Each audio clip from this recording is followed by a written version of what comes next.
네, 오늘은 저번 시간에 있었던 카네기 인간관계론에 이어서 다음 편을 읽어보도록 하겠습니다. 이 책은 카네기 인간관계론이란 제목의 책으로서 와일드북 출판사에서 출판이 된 책입니다. 1장의 2편이네요. 받고 싶거든 베풀어야 한다 라는 내용입니다. 같이 함께 읽어볼게요. 존 두이 교수는 중요한 인물이 되고자 하는 욕망은 인간의 가장 뿌리 깊은 욕구라고 말하고 있다. 또 윌리엄 제임스 교수는 인간성의 근원을 이루는 것은 타인에게 인정받고 싶다는 소망이라고 단언하고 있다. 인류의 문명도 인간의 이러한 욕망에 의해 진전되어 왔다. 인간관계의 법칙에 대해서 철학자들은 수천 년에 걸쳐서 사색을 계속해왔다. 그리고 그 사색 속에서 오직 한 가지 중요한 교훈이 생겨난 것이다. 그것은 결코 새삼스러운 교훈이 아니다. 인간의 역사와 같이 오랜 것이다. 3000년 전 페르시아에서 조로아스터는 이 교훈을 배화교도에게 전했고 2500년 전 중국에서는 공자가 그것을 주장했다. 도교의 창시자인 노자도 그것을 제자에게 가르쳤다. 그리스도보다도 500년 빨리 석가모니는 성스러운 겐지스강의 기슬에서 이것을 깨우쳤고 그보다 1000년 전의 힌두교 성전에도 이것이 설파되어 있다. 그리스도는 2000년 전에 바위산에서 이 가르침을 내렸다. 그리스도는 그것을 다음과 같은 말로 설법했다. 남으로부터 받고 싶거든 베풀어라. 사람은 누구나 주위의 사람으로부터 인정받기를 원한다. 자기의 진가를 인정해주기를 바란다. 작으나마 자기의 세계에서는 자기가 중요한 존재라는 것을 느끼고 싶은 것이다. 빤히 들여다보이는 아첨은 듣고 싶지 않다. 그 반면에 진심 어린 칭찬에는 굶주려 있다. 누구나 마음만 있으면 누구에게든 베풀 수 있다. 네, 정말 유명한 구절이죠. 남으로부터 받고 싶거든 그것을 먼저 남에게 주어라, 남에게 베풀어라 라는 그 성경에도 나와 있는 예수님의 가르침이지만 또 이와 비슷한 논리가 이미 몇천 년 전부터 우리 성현들에 의해서 전해져 왔다는 것을 알 수가 있습니다. 그래서 이 장에서는 사람은 누구나 주위의 사람으로부터 인정받기를 원한다는 내용을 전하고 있고 그렇게 사람은 누구나 주위의 사람으로부터 인정받기를 원하기 때문에 우리는 그러한 인정을 받기 전에 먼저 남에게 그 사람에 대한 진정한 그런 인정을 해주고 그 사람을 칭찬을 먼저 해주는 것을 알아야지 우리 또한 그 사람으로부터 인정을 받고 칭찬을 받을 수 있다 라는 내용이 뒤에 이어서 계속 나오고 있습니다. 이것에 대한 한 예시가 나와 있는데 그것을 또 계속해서 읽어가 보도록 하겠습니다. 어느 날 나는 세계적인 환락가의 중심에 있는 뉴욕의 록펠러 센터 라디오시티 안내원에게 헨리 스벤의 사무실 번호를 물었다. 산뜻한 유니폼을 입은 그 안내원이 친절하게 위치를 알려주었다. 헨리 스벤이라 그곳은 18층 1816호실입니다. 안내원은 조금도 망설이지 않고 대답해 주었다.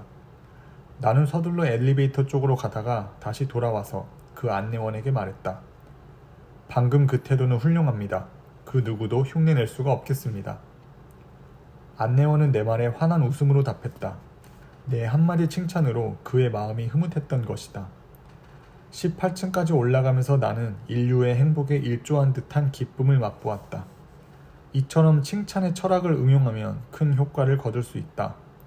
이렇게 친절한 말씨를 쓰면 단조로운 일상생활의 톱니바퀴에 기름치는 역할을 하는 것과 같으며 동시에 그의 사람됨을 증명하는 것이 된다. 네, 정말 사소한 예시 하나이지만 그 상황을 상상해 보면 참 독자로서도 좀 흐뭇한 그런 감정이 생기는 일화입니다.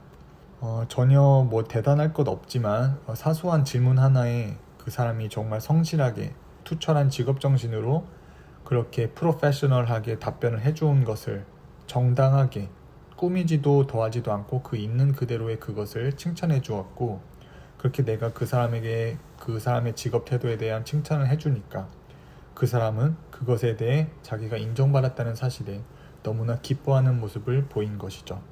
그렇게 내가 먼저 그 사람에게 정말 내가 느끼는 그대로의 좋은 칭찬의 말을 해주었는데 그렇게 해서 그 말을 듣고 기뻐하는 그 사람을 보면서 진짜 더 큰 기쁨을 맛보았던 것은 나였다는 사실이죠. 그래서 여기에서도 데일 카네기가 그렇게 칭찬을 한 뒤에 엘리베이터를 타고 18층까지 올라가면서 나는 인류의 행복에 일조한 듯한 기쁨을 맛보았다라고 적어 놓았습니다. 이렇게 정말 사소한 칭찬 하나가 그 사람의 하루를 정말 확 바꿔놓을 수 있다는 것. 그리고 그렇게 칭찬을 하면 정작 그 칭찬을 한 나의 기분도 너무나 좋아진다는 것. 그러니까 내가 상대에게 칭찬을 해주면 내가 칭찬을 받은 것 마냥 나 역시도 기뻐진다는 것이죠. 그래서 우리는 항상 주변의 사람들과 가족이나 친구, 애인을 기쁘게 해주기 위해서 항상 뭔가를 해주거나 무언가 깜짝 선물을 해준다거나 깜짝 예상치도 못한 이벤트를 해주어서 그 사람을 기쁘게 해주려는 그런 것에만 많이 생각을 하고 있지만, 또 반면에 이렇게 정말 있는 그대로 내 진심에서 나오는 칭찬 한마디가 가끔은 몇백만 원이 넘는 명품백을 구매해서 선물을 해준 것보다도 더 깊고 더 진중한 그 존재의 기쁨을 안겨줄 수가 있다는 것입니다. 그래서 이렇게 사소한 것으로 사람을 기쁘게 하는 이런 요령을 익히다 보면은 정말 내 삶이 윤택해지고 내 주변의 인간관계 역시도 굉장히 풍부해지는 그런 변화가 찾아올 것이라고 생각이 되네요. 자, 또 한 가지 예를 들어보자 라면서 다음의 일화가 또 나옵니다. 또 한 가지 예를 들어보자. 홀 케인은 그리스도 교도, 맨섬의 재판관, 맨섬의 사나이 등의 소설을 쓴 유명한 작가이지만 그의 아버지는 대장간을 하는 사람이었다. 그는 비록 학교는 8년 남짓밖에 다니지 않았지만 나중에는 세계 굴지의 부자가 되었다. 홀 케인은 14행시나 민요를 좋아했으며 영국의 시인 댄디 가브리엘 로제티에 심취해 있었다. 그래서 그는 로제티의 예술적 공로를 크게 찬양한 논문을 써서 그 사본을 로제티에게 보내주었다. 로제티는 물론 기뻐했다. 내 능력을 이처럼 높이 살 줄 아는 청년은 반드시 훌륭한 인물임에 틀림없을 것이다. 그렇게 생각한 로제티는 이 대장간 집의 아이를 런던으로 불러서 자기의 비서로 삼았다. 이것이 홀 케인의 생애에 있어서 커다란 전환점이 되었다. 이 새로운 직업에 종사하면서 그는 당시의 유명한 문인들과 직접 가깝게 사귈 수가 있었으며 그들로부터 조언과 격려를 얻어 홀 케인은 새로운 인생 항로를 출발하고 나중에는 세계의 이름을 떨치게 되었다. 맨섬에 있는 그의 저택 그리프 캐슬은 세계 여러 곳에서 밀어닥치는 관광객의 메카가 되었다. 그가 남긴 재산은 250만 달러에 달했다고 전해지고 있는데, 만약 그가 유명한 시인에 대한 찬미의 논문을 쓰지 않았다면 그는 가난한 무명인의 생애를 보냈을 것이다. 진심으로부터의 칭찬은 이처럼 헤아릴 수 없는 위력이 있다. 로제티는 자기를 중요한 존재라고 생각하고 있었다. 당연한 일이다. 인간은 거의 예외 없이 그렇게 생각하고 있다. 세계 속의 어느 나라 인간도 모두 그렇게 생각하고 있다. 사람은 누구나 타인보다 어떤 점에서는 뛰어나다고 생각한다. 그러니까 상대의 마음을 확실하게 얻는 방법은 상대가 중요한 인물이라는 것을 부각시키고 그것을 인정하는 것이다. 에머슨이 그 어떤 사람도 자기보다 어떤 특수한 점에 있어서는 뛰어나 있고 배울 것을 갖추고 있다 라고 말한 것을 되새겨주기를 바란다. 그런데 불쌍한 일은 하등 남에게 자랑할 만한 장점을 갖추지 못한 인간이 그로 인한 열등감을 감추기 위해 터무니없는 자만심이나 자기 선전으로 눈가림하려는 경우이다. 다음 챕터는 칭찬의 원칙으로 성공한 사람들이라는 챕터이네요. 여기 앞에도 이 홀케인이라는 유명한 이런 성공한 위인도 사실 보잘것없는 형편이었지만 정말 자기가 좋아했고 빠져있던 시인에게 그의 뛰어난 점을 있는 그대로 내가 느끼는 그 바대로 글을 적어서 전달을 해주었더니 그 진심이 담긴 그 글을 읽어본 당사자는 이제 이 청년을 자기의 비서로 고용을 하면서 이 청년이 성장을 할 수 있는 그런 기회를 이렇게 주게 되었습니다. 그러니까 이렇게 진심으로부터 우러나오는 상대방에 대한 칭찬은 정말 없던 기회도 만들고 희망이 없어 보이는 상황에서도 또 희망을 만들어준다라는 점을 배울 수가 있네요. 여기서 또 칭찬으로 득을 봤던 사람에 대한 사례를 하나 또 소개를 하고 있습니다. 칭찬의 원칙을 응용해 성공을 거둔 세 사람의 얘기를 소개해 보겠다. 그들 모두 내 강연회의 수강자이다. 우선 코네티컷 변호사의 얘기인데 이름을 밝혀두지 않기를 원하는 사람이다. RC라고 해두자. 그는 부인과 함께 롱아일랜드에 있는 부인의 숙모집을 방문했다. 연세 지긋한 숙모의 집에 도착하자마자 부인은 RC를 숙모의 말 상대로 남겨두고 자기는 다른 친척 집으로 가버렸다. RC는 칭찬의 원칙을 실험한 결과를 강연회에서 보고하기로 되어 있었기 때문에 우선 노 숙모에게 한번 시도해보려고 마음먹었다. 그리하여 그는 진심으로 감탄할 수 있는 것을 찾아내려고 온 집안을 둘러보았다. 이 집은 1890년경에 지은 집이죠? 그가 물으니 숙모가 대답했다. 그래요. 꼭 1890년에 세웠어요. 제가 태어난 집도 꼭 이런 집이었어요. 훌륭한 건물입니다. 아주 썩 잘 지어진 건축물입니다. 널찍하고 요즘은 이런 집을 지을 수가 없게 됐습니다. RC의 얘기를 듣자 숙모는 그의 뜻을 알고 기쁜 듯이 맞장구를 쳤다. 정말 그래요. 지금의 젊은 사람들은 집 구조에 전혀 관심을 갖지 않아요.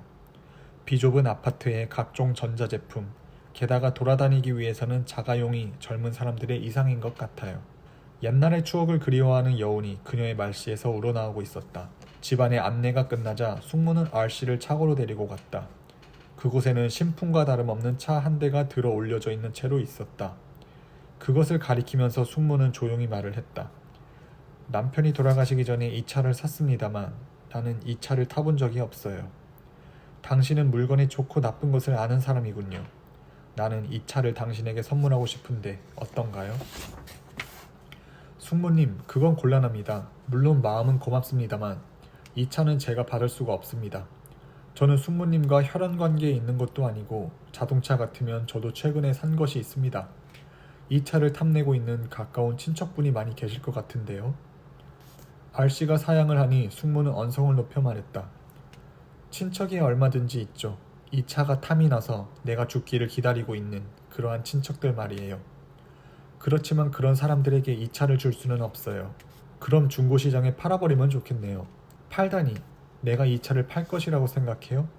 어디 누군지도 모르는 사람이 마구 굴리고 다닌다는데 참을 수 있다고 생각하나요? 이 차는 남편이 나를 위해서 사준 차란 말이에요. 팔다니, 꿈에도 생각할 수 없어요. 당신에게 주고 싶단 말이에요. 아름다운 것의 가치를 알 수 있는 사람에게. RC는 어떻게 상대의 마음을 상하지 않게 하면서 거절하려고 하였으나 도무지 더는 사양할 수 없게 되었다. 넓은 자택에서 오직 홀로 추억만을 되새기고 살아온 이 노부인은 사사로운 칭찬에도 굶주려 있었던 것이다. 그녀도 한때는 젊고 아름다웠으며 남들이 소문을 일으킨 시절도 있었던 사랑의 집을 짓고 유럽의 각지에서 사들여온 물건으로 방을 장식한 일도 있었다. 그러나 지금은 늙고 외로운 노인에 불과했다. 그래서 남의 조그마한 진심과 칭찬에도 여간 마음이 흐뭇하지 않을 수 없었다. 그럼에도 아무도 그러한 것을 주려하지 않았다. 그러니까 그녀는 RC의 관심과 칭찬에 한껏 고무되어 그 차를 선물하고 싶었던 것이다. 네, 여기까지가 그 칭찬으로 생각지 못했던 어떤 좋은 것을 얻게 되었던 한 가지 일화입니다. 이 데일 카네기의 수업을 들었던 수업 참여자들이 한 명씩 나와서 이런 자기가 배웠던 수업을 적용시켜서 있었던 일들을 발표를 하고 그 내용을 공유를 하는데 이것도 그 중에 한 가지 일화로서 이 책에 소개가 되어 있네요. 이렇게 그 데일 카네기의 수업을 들은 많은 사람들은 직접 이 배운 것을 그저 머릿속으로 이해하는 것만에 그치는 것이 아니라 실제 실전 생활에서 매일 부딪히고 만나는 사람들과의 일상생활 속에서 내가 배운 지식을 활용하고 또 거기서 얻는 효과들을 직접 경험을 하면서 이렇게 발전해 나가는 그런 모습들이 보입니다. 그러니까 이렇게 지금 저와 함께 이 책을 같이 읽고 있는 여러분들도 지금 이렇게 듣고 있는 내용들을 토대로 우리가 일상생활 속에서 이러한 것을 적용시켜서 이 주변을 좀 더 윤택하게 만드는 일에 일조를 해보면 어떨까라는 생각이 드는데요. 예를 들어서 데일 카네기가 아까 엘리베이터 안내원에게 그냥 지나칠 수도 있었지만 진심을 담아서 칭찬을 해주었고, 거기에 그 엘리베이터 안내를 해주었던 안내원이 굉장히 기뻐했던 일이 있었던 것처럼, 우리도 오늘 한번 하루 동안 지내면서 적어도 한 사람에게는 정말 진심 어린 칭찬을 해줌으로써 그 한 사람을 기쁘게 한번 만들어 봐야겠다. 아니면 내가 평상시엔 칭찬에 인색했던 것 같은데 오늘은 정말 내가 항상 접하는 사람들에게서 좋은 점을 찾아내서 그 좋은 점을 칭찬을 꼭 해봐야겠다. 뭐 이런 목표를 세워가지고 매일매일 실천을 해보면 굉장히 우리 삶에 작지만 그 큰 변화가 시작될 수 있을 것이라고 생각이 됩니다. 그래서 저도 이제 지금은 밤이라서 그럴 수가 없고 내일 하루가 밝아오면 정말 진심이 담긴 칭찬을 내 주변에 있는 소중한 사람에게 꼭 해주고자 다짐을 하면서 이 책을 읽고 있네요. 그래서 이 정말 진심으로 이 집이 참 멋있다라는 칭찬을 숙모에게 하였고, 그 칭찬에 이제 감화된 그 숙모는 자기가 가장 아끼고 있던 보물 같은 차를 심지어 당신같이 아름다운 것을 알아보는 사람에게 나는 선물해주고 싶다라면서 정말 귀한 것을 이 사람에게 주려고 했다는 내용이 인상이 깊네요. 자, 조금 더 읽어가 보도록 하겠습니다. 우리는 이처럼 놀라운 효과를 가지는 칭찬의 원칙을 다른 사람에게보다도 자기 가정에서나마 시험해 보아야 할 것이다. 가정만큼 칭찬을 필요로 하는 곳이 없으며 가정만큼 칭찬이 등한시되고 있는 곳 또한 없다. 어떤 아내나 남편에게도 반드시 장점은 있다. 적어도 남편이나 부인이 그것을 인정했기 때문에 결혼이 성립됐을 것이다. 그런데 당신은 아내나 남편의 매력을 찬미하지 않은 지 얼마나 되었는지 생각해 보았는가? 네, 정말 좋은 부분이네요. 가정만큼 칭찬을 필요로 하는 곳이 없는데 또 가정만큼 이렇게 칭찬이나 상대방에 대한 진심 어린 관심과 칭찬이 등한시되고 있는 것이 없다라는 내용이고, 저도 역시나 굉장히 동감이 됩니다. 그래서 가정을 이루고 계시는 분이 계시다면 오늘 하루 내가 남편에게 혹은 내가 아내에게 딱 한 가지, 더도 말고 딱 한 가지 정말 좋고 예쁜 점을 찾아서 그 점을 정말 멋있게 한번 칭찬을 해줘야겠다. 저 사람을 내가 한번 오늘 말 한마디로 기쁘게 해줘야겠다라는 목표를 가지고 한번 그 목표를 이루기 위해 시행을 해본다면 아마 그 상대방도 기분이 좋지만 그 목표를 이루었고 내가 한 단계 어떤 발전의 노력을 실천했다는 것에 대해서 정말 나 역시도 기쁜 하루를 맞이할 수 있지 않을까라는 생각이 듭니다. 이렇게 우리가 한 명 한 명에게 정말 그 사람의 하루가 밝아지고 그 사람의 기분이 정말 좋게 해주는 말을 매일 하루에 한 사람에게만 이렇게 전 국민이 해준다면은 우리 사회는 지금보다 훨씬 더 밝아질 것이고 지금보다 우울증이나 자살률 같은 것도 굉장히 많이 낮아질 것이라고 생각이 되고, 이혼율도 낮아지고 남자들의 술, 담배 이런 소비율도 많이 줄지 않을까, 그런 생각이 드네요. 여기 또 그럼 마저 남은 부분을 읽어보겠습니다. 수년 전 나는 캐나다의 미라미치강 상류까지 낚시질을 하러 간 일이 있다. 넓은 수림지대에서 깊숙이 오지로 들어가서 마을과 떨어진 곳에 캠프를 쳤다. 그때 가지고 간 읽을 거리라고는 오직 한 장의 지역신문 뿐이었다. 나는 그것을 구석구석 광고에 이르기까지 빠짐없이 읽어보았다. 그 기사 속에 도로시 디스크 여사가 쓴 기사가 실려 있었다. 꽤 좋은 기사였기 때문에 그 부분을 오려서 지금까지 보존하고 있다. 그 기사에 의하면 그 여사는 신부에게 주는 교훈은 귀가 따갑도록 들었으나 오히려 신랑에게야말로 다음과 같은 교훈을 주어야 한다는 것이다. 인정과 칭찬을 능숙하게 할 수 있을 때까지는 절대로 결혼을 해서는 안 된다. 독신으로 있는 동안은 여성을 칭찬하든 말든 자유이지만 일단 결혼하게 되면 상대를 칭찬해주는 것이 필수 조건이다. 이는 자신의 안전을 위해서도 필요 불가결하다. 솔직한 말을 하는 것은 금물이다. 결혼 생활은 외교와 같은 것이다. 만족스러운 나날을 보내고 싶으면 결코 아내의 살림살이에 대해서 비난을 하거나 심술궂게 다른 여자와 비교해서는 안 된다. 반대로 언제나 아내의 살림 솜씨를 칭찬해주고 이상적인 여자와 결혼하게 된 것을 행운으로 생각한다는 것을 보여주어야 한다. 비록 비프 스테이크가 소가죽처럼 굳어 있고 토스트가 검은 수처럼 타 있어도 결코 잔소리해서는 안 된다. 조금만 덜 구워졌으면 더 좋았을 텐데 라는 정도로 가볍게 해두면 된다. 그러면 아내는 남편의 기대에 맞추려고 몸이 부서지도록 일할 것이다. 그러나 이 방법을 갑자기 시작하는 것은 좀 생각해야 한다. 아내가 이상하게 생각하기 때문이다. 우선 오늘 밤이나 내일 아침 그녀에게 꽃이나 과자를 선물로 사가는 것으로 시작해보자. 그것도 좋겠네 하는 정도로 말해서는 쓸모가 없다. 본격적으로 해야 한다. 미소를 보이면서 부드러운 말씨를 한두 마디 걸어본다. 이것을 실행하는 남편이나 아내가 늘어나게 되면 이 세상의 이혼율은 많이 줄어들 것이다. 여성에게 사랑을 받고 싶으면 이 비결을 숙달해야 한다. 꽤나 효력이 있는 방법이지만 실은 이것은 내가 생각해내는 것이 아니고 도로시 디스크 여사로부터 얻어들은 얘기이다. 디스크 여사는 23명이나 되는 여성의 사랑과 재산을 송두리째 가로챈 유명한 결혼 사기꾼과 인터뷰를 한 적이 있었다. 그 장소는 교도소였는데 여성에게 사랑받는 방법에 대해 그의 대답은 이러했다. 별로 어려운 일은 없어요. 상대하는 여자에 관한 얘기만 하고 있으면 됩니다. 이 방법은 남성에 대해서도 마찬가지일 것이다.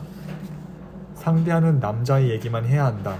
그러면 상대는 몇 시간이라도 귀 기울이고 실증을 내지 않을 것이다. 이것은 영국의 한 정치가가 한 말이다. 네, 오늘 여기까지 읽어보았습니다. 이 마지막 부분이 참 인상 깊은데요. 23명이나 되는 여성의 사랑과 재산을 송두리째 가로챈 사람이 유명한 결혼 사기꾼이 어떻게 그렇게 많은 여성의 사랑을 쟁취하고 그들의 전 재산까지도 얻을 수가 있었는지 그 비결을 알려달라고 하니까 이제 얘기한 것이 별로 어려울 게 없다. 그저 상대하는 여자에 대한 얘기만 계속하면 된다라는 것입니다.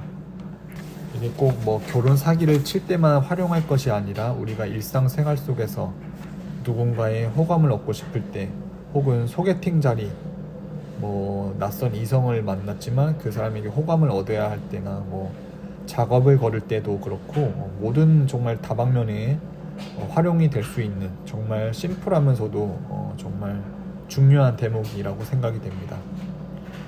그 어떤 여자를 만나면 그저 그 여자에 대한 순수한 관심과 그저 오로지 그 여자에 대한 얘기만 계속 하고 또 들어주고 리액션 해주고 그렇게만 보내고 나면은 정작 그 상대방들이 다 나에게 빠져들고 나를 좋아해 준다라는 것이죠.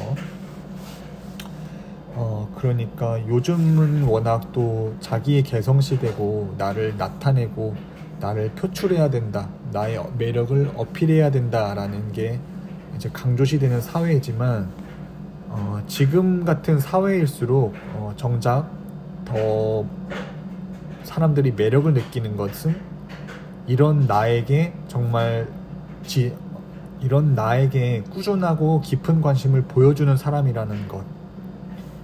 이렇게 상대방의 관심과 인정을 받고 싶어하는 시대일수록 그러한 관심과 인정, 칭찬을 정말 제대로 바른 방법으로 잘 해주는 사람에게 많은 사람은 끌릴 수밖에 없다라는 생각이 듭니다. 그래서 뭐 솔로 탈출을 계획하고 있는 분이 계시다면은 이 결혼 사기꾼의 마지막 말 한마디 기억해 두셨다가 잘 써보시면 어떨까 싶어요. 별로 어려운 일은 없어요. 상대하는 여자에 관한 얘기만 하고 있으면 됩니다. 그러니까 너 오늘 뭐 달라 보이는데? 너 오늘 뭐 다르게 한 거야? 뭐가 다른 거지? 뭐 화장품을 바꿨어? 이 목걸이는 어디서 한 거야? 정말 오늘 입은 옷이랑 너무 잘 어울리는 것 같다. 오늘 기분은 어때? 너는 언제가 가장 기쁜 일이 있었어? 그때 너의 기분은 어떠했어? 그러니까 정말 계속해서 그 사람에 대해서 계속 꾸준한 관심을 보여주고 거기에 좋은 리액션을 해주는 게 상대방의 이성의 마음을 얻는 큰 팁이라고 생각이 됩니다. 네, 오늘은 또 여기까지 읽어보았고, 이 책이라는 것이 또 저작권의 문제가 있다 보니까 제가 뭐 오디오북처럼 이 책에 나와 있는 모든 문구를 다 읽어드릴 계획은 아니에요. 그럴수록 더 문제가 커질 수도 있기 때문에, 그래서 이 책을 읽으면서 내가 좀 중요하다고 생각이 되는 부분, 다시 좀 복습을 해보고 싶다고 생각되는 부분들은 이렇게 밑줄을 쳐놨다가 이렇게 여러분들과 함께 읽어보고 또 거기에 관한 생각을 함께 나누고 이렇게 수다 떨듯이 리뷰를 하는 그런 영상을 만들고 있습니다. 그래서 좋게 봐주신다면 감사하겠고, 저는 또 다음에 또 다른 영상으로 또 찾아오도록 하겠습니다. 감사합니다.